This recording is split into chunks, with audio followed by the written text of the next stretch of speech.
Breaking news phone tapping కేసులో దర్యాప్తు వేగవంతమైంది. నేడు బీఆర్ఎస్ మాజీ ఎమ్మెల్యే చిరుమూర్తి లింగయ్య విచారణకు హాజరు కానున్నారు.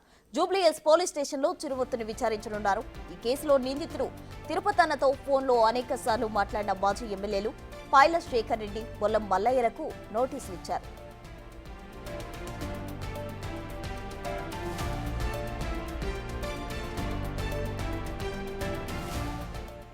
విచారణ సందర్భంగా నిన్న నాంపల్లి కోర్టు ముందు రిమాండ్ ఖైదీలైన ప్రణీత్ రావు, తిరుపతన్న, రాధాకిషన్లను కోర్టులో హాజరుపరిచారు. మరోవైపు ఇదే కేసులో నిందితుడుగా ఉండి ప్రస్తుతం మధ్యంతర బెయిల్పై ఉన్న భుజంగరావు కోర్టు ముందు మరో పిటిషన్ దాఖలు చేశారు.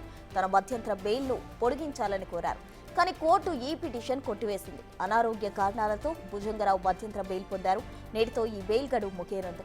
దీంతో ఇవాళ సాయంత్రం 4 గంటల వరకు కోర్టు ముందు హాజరవ్వాలని న్యాయస్థానం ఆదేశించింది.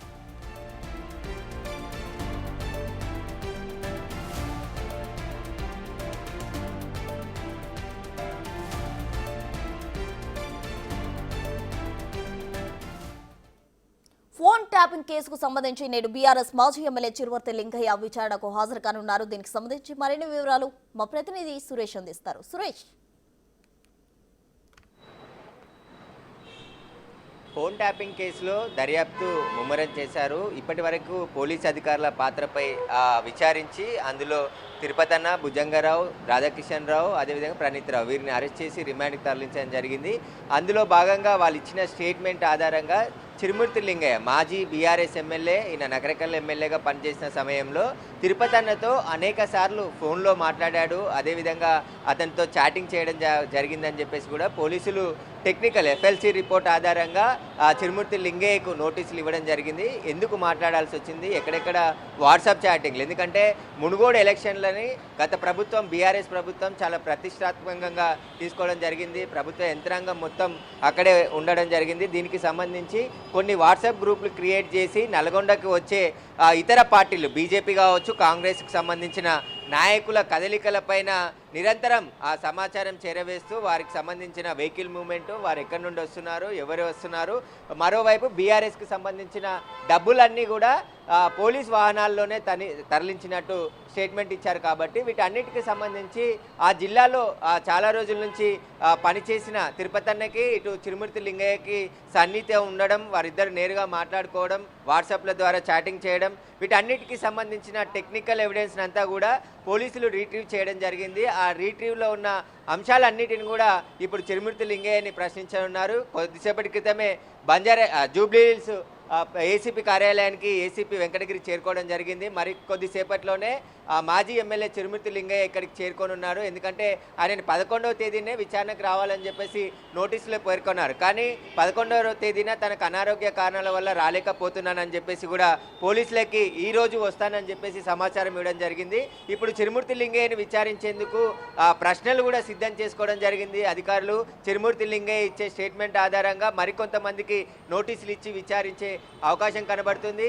భుజంగరావు, తిరుపతన్నతోని చాలాసార్లు చిరుమూర్తి లింగయ్య మాట్లాడినట్టు పోలీసులు గుర్తించడం జరిగింది. ఇటు వాట్సాప్, స్నాప్చాట్కి సంబంధించిన కొన్ని టెక్నికల్ ఆధారాలను కూడా రీట్రీవ్ చేయడం జరిగింది. వాట్సాప్ల ద్వారా చాటింగ్ చేసి ఎలాంటి విషయాలు సంబోధించారో వీరికి సంబంధించిన పూర్తి వివరాలన్నిటిని కూడా రాబట్టారు. వాటన్నిటినీ చిరుమూర్తి లింగయ్య ముందు ఉంచి విచారించే అవకాశం కనబడుతుంది.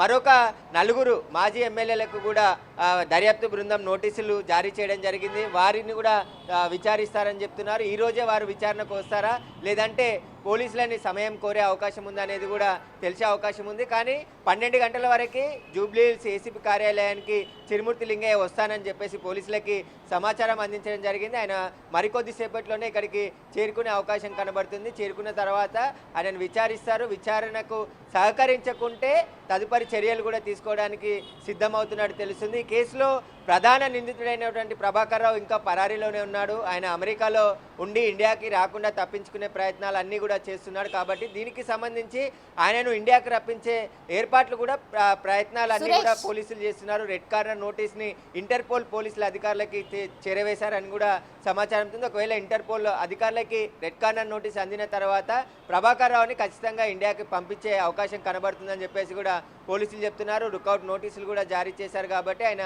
ఇండియా ఇండియాకి ఏ ఎయిర్పోర్ట్ల ద్వారా వచ్చినా కూడా ఖచ్చితంగా పోలీసులకి సమాచారం వస్తుంది అంటున్నారు. అయితే చిరుమూర్తి లింగయ్యకి సంబంధించి ఈరోజు విచారణ చాలా కీలకంగా ఉండే అవకాశం ఉంటుంది. ఇప్పటి వరకు అనేక మంది సాక్షులు కావచ్చు, విట్నెస్లకు సంబంధించిన స్టేట్మెంట్లు రికార్డ్ చేశారు. కానీ చిరుమూర్తి లింగయ్య బీఆర్ఎస్ మాజీ ఎమ్మెల్యేగా పనిచేశాడు. ప్రస్తుతం బీఆర్ఎస్ పార్టీలోనే ఉన్నాడు. ఆయన ఎవరెవరి నెంబర్లు ఇచ్చారు, ముఖ్యంగా మునుగోడు ఎలక్షన్ సమయంలో బీజేపీ పార్టీకి సంబంధించిన కొంతమంది నెంబర్లు ఇచ్చేసి వారిని నిరంతరం మానిటరింగ్ చేయడానికి చిరుమూర్తి లింగయ్యకి పని అప్పజెప్పినట్టు తెలుస్తుంది. ఆ నెంబర్లనే తిరుపతన్నకు అందించి వారి కదలికలపైన ఎప్పటికప్పుడు తనకు సమాచారం అందించాలని చెప్పేసి కూడా తిరుపతన్నను కోరినట్టు తెలుస్తుంది. అనేక సార్లు తిరుపతన్నతో చిరుమూర్తి లింగయ్య ఫోన్లు మాట్లాడడం, వాట్సాప్ చాటింగ్లు చేయడం, వీటన్నిటికి సంబంధించిన ఎవిడెన్స్ అంతా కూడా పోలీసులు రిట్రీవ్ చేశారు. వాటన్నిటిని ముందు ఉంచి విచారించే అవకాశం కనబడుతుంది. ఆయనకు సంబంధించిన పరిచయాలు కావచ్చు, డబ్బులు ఏదైతే ఎలక్షన్ల సమయంలో వ్యాపారస్తులను బెదిరించి డబ్బులు వసూలు చేశారో ఆ డబ్బులన్నిటిని కూడా బీఆర్ఎస్ అభ్యర్థికి సహకరించే విధంగా వ్యవహరించాలని చెప్పి బెదిరింపులకు పాల్పడ్డారు. కాబట్టి వీటన్నిటికి సంబంధించి పూర్తి విచారణ జరపబోతున్నారు. మరోవైపు భుజంగరావు మధ్యంతర బెయిల్పై ఆయన బయటికి రావడం జరిగింది. దాదాపు 50 రోజుల నుంచి బయట ఉంటున్నాడు.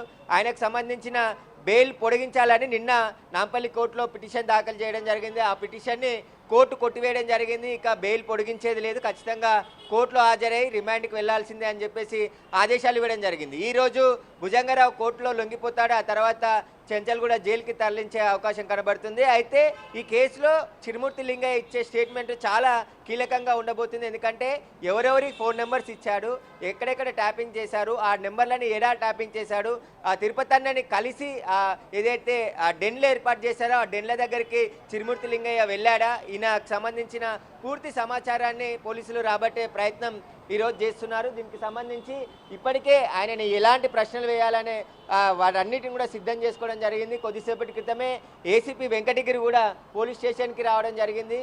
12 గంటలకి చిరుమూర్తి లింగయ్య వచ్చిన తర్వాత పూర్తి విచారణను అయితే ప్రారంభిస్తామని చెప్పేసి పోలీసులు చెప్తున్నారు. సురేష్, 4 మాజీ ఎమ్మెల్యేలు అన్నారు, వారి పేర్లు చెప్తారా?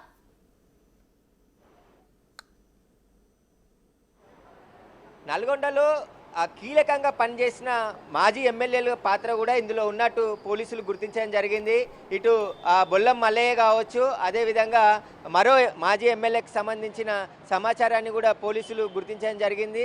ఎవరైతే పైల శేఖర్ రెడ్డి భువనగిరి ఎమ్మెల్యేగా పనిచేసిన ఆయన కూడా తిరుపతన్నతో మాట్లాడుంటారు. ఎందుకంటే తిరుపతన్న నల్గొండ జిల్లాలో చాలా కాలం పనిచేయడం జరిగింది. అతనికి అక్కడున్న రాజకీయ నాయకులకు సంబంధించిన పరిచయాలు, అక్కడున్న పూర్తి పరిస్థితులన్నీ కూడా అవగాహన ఉంది. కాబట్టి అందులో భాగంగానే తిరుపతన్నతో చనువుగా ఉండి అక్కడ కావలసిన ఫోన్ ట్యాపింగ్లకు సంబంధించిన నెంబర్సు, రాజకీయ నాయకులకి ప్రత్యర్థులకు సంబంధించిన వ్యవహారాలన్నిటిని కూడా తిరుపతన్నకి చేరవేసి వారి నుంచి సమాచారం తెలుసుకొని వారిని ట్రాప్ చేయడం, ఇబ్బందులకు గురి చేయడం, అదేవిధంగా కేసులు పెట్టి జైలుకు పంపించడం, ఇలాంటివన్నీ కూడా చేశారని చెప్పేసి కూడా పోలీసులు గుర్తించడం జరిగింది. ముఖ్యంగా హైదరాబాద్లో కొంతమంది వ్యాపారులను బెదిరించి మునుగోడు ఎలక్షన్ సమయంలో, బై ఎలక్షన్ సమయంలో అక్కడ భారీగా డబ్బులు పోలీసు వాహనాల్లో తీసుకువెళ్లారు. అప్పుడు తిరుపతన్ననే కోఆర్డినేషన్ చేశాడని చెప్పేసి కూడా ఆరోపణలు ఉన్నాయి. కాబట్టి వీటన్నిటికి సంబంధించిన ఎవిడెన్స్లను కలెక్ట్ చేయడానికి చిరుమూర్తి లింగయ్యకి సంబంధించిన స్టేట్మెంట్ కీలకం కాబోతుంది. ఈయన స్టేట్మెంట్ తర్వాత ఈ మరో 4 మాజీ ఎమ్మెల్యేలను కూడా పిలిచి విచారిస్తామని చెప్పేసి దర్యాప్తు బృందం చెప్తుంది.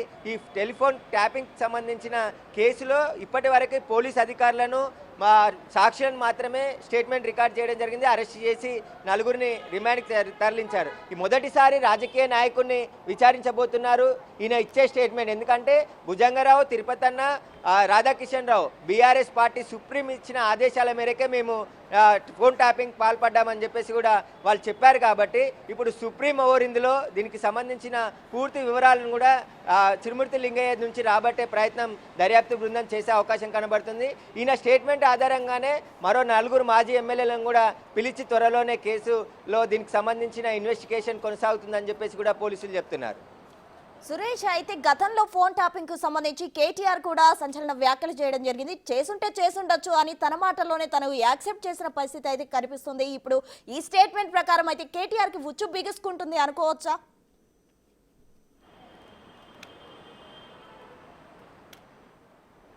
పోలీసులు టెక్నికల్కి సంబంధించిన ఆధారాలన్నీ కూడా సేకరించడం జరిగింది. వీరంతా కూడా ముందుగా ప్రభుత్వం ఏర్పడిన వెంటనే వారి సెల్ ఫోన్కి సంబంధించిన వాట్సాప్ గ్రూపులు కావచ్చు, ఫోన్ ట్యాపింగ్కి పాల్పడ్డ ఎక్విప్మెంట్ కూడా వాటన్నిటికి సంబంధించి ధ్వంసం చేయడం జరిగింది. ఎస్ఐబి కార్యాలయంలో కంప్యూటర్స్, హార్డ్ డిస్కులు వీటన్నిటికి సంబంధించిన మొత్తం ఆధారాలన్నీ కూడా పూర్తిగా ధ్వంసం చేశారు. ఆ ఆధారాలలో నుంచే పూర్తిగా మళ్ళీ రీట్రీవ్ చేయడం జరిగింది. ఎఫ్ఎల్సికి ఫోరెన్సిక్ ల్యాబ్కి పంపించిన కంప్యూటర్స్ కావచ్చు, ఈ సెల్ ఫోన్స్, ఎందుకంటే నిందితులకు సంబంధించిన 4 సెల్ ఫోన్లను కూడా ఫోరెన్సిక్ ల్యాబ్ పంపించారు. అందులో చాలా కీలకమైన సమాచారం పోలీసులకు రావడం జరిగిందని తెలుస్తుంది. అందులో చాలామంది పేర్లు ఉన్నాయి. ఒక్కొక్కరిగా వరుసగా పిలిచే అవకాశం కనబడుతుంది. బీఆర్ఎస్ సుప్రీం అంటే సుప్రీంకి సంబంధించిన ఆదేశాలతోనే మేము ఫోన్ ట్యాపింగ్ పాల్పడ్డామని స్టేట్మెంట్ ఇచ్చారు. ఆ స్టేట్మెంట్ని కోర్టుకు కూడా పోలీసులు సబ్మిట్ చేశారు. కాబట్టి ఇప్పుడు చిరుమూర్తి లింగయ్యతో స్టార్ట్ అయింది కాబట్టి ఇంకా చాలామంది పేర్లు వచ్చే అవకాశం ఉంది. అప్పటిగా పనిచేసిన కీలక మంత్రుల ఆదేశాలు ఉన్నాయి. చాలామంది లిస్టులు ఇచ్చి చాలా వ్యక్తిగత జీవితాలతోనే చెలగాటమాడారు. వారికి సంబంధించిన వ్యక్తిగత జీవితాలకు సంబంధించిన విషయాలన్నీ తెలుసుకొని ఫోన్ ట్యాపింగ్ ద్వారా వేధింపులకు గురి చేయడం, బెదిరింపులకు గురి చేయడం, డబ్బులు తీసుకోవడం, వీటన్నిటికి సంబంధించిన పూర్తి ఆధారాలు పోలీసులు ఇప్పటికే సేకరించారు. కాబట్టి ఒక్కొక్కరిగా విచారణ తర్వాత విచారణకు సహకరించకుంటే అరెస్ట్ చేసే అవకాశం కూడా కనబడుతుంది. విచారణకు సహకరిస్తే మరికొంతమందిని కూడా పిలిచి విచారించి వారిని సాక్షులుగా పెట్టే అవకాశం ఉంటుంది. వాళ్ళ పాత్ర ఎంతవరకు ఈ కేసులో ఉందనేది ఈ స్టేట్మెంట్ ద్వారానే తెలిసే అవకాశం కనబడుతుంది. Thank you Suresh.